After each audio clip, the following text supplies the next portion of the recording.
Hi, I'm Daniel with highlights from the August 6th City Council meeting. During the pre-meeting work session, members of the city's equity team presented the city's draft equity statement. The equity statement is a step forward for Hillsboro's commitment to diversity, equity, and inclusion.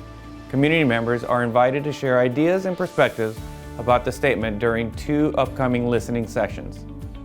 The Council renewed an agreement with Washington County for Hillsboro Parks and Recreation to continue providing maintenance and operations services at the Fairgrounds Sports Complex. The complex is owned by Washington County, but has been managed by the city since 1975.